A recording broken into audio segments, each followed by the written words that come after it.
Nini wewe?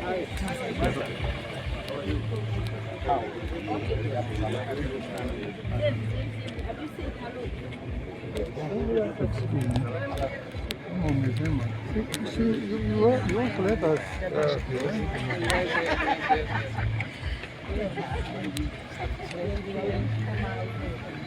Yes. Hey, wesh.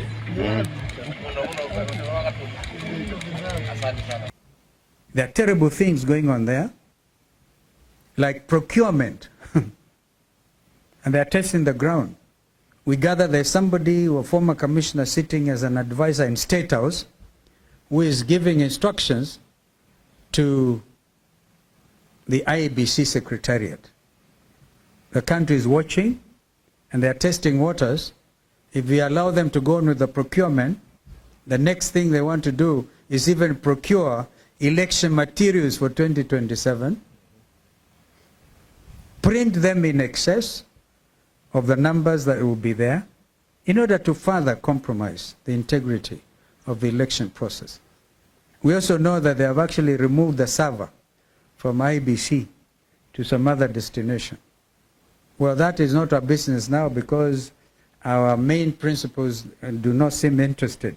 Tume ya uchaguzi ama selection panel ambayo itajihusisha sa na swala muhimu kabisa la uundaji upya kamati ama tume ya uchaguzi wa Kenya.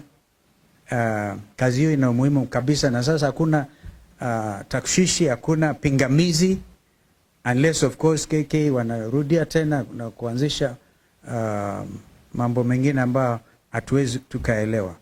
But we have been vindicated. We have nothing to do with the delay. We have had nothing to do with this delay.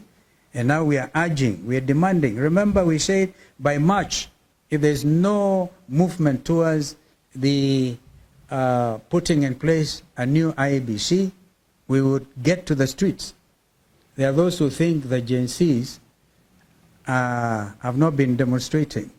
But you all know they are in the space. There are now demonstrations online. And Kenya can never be the same again.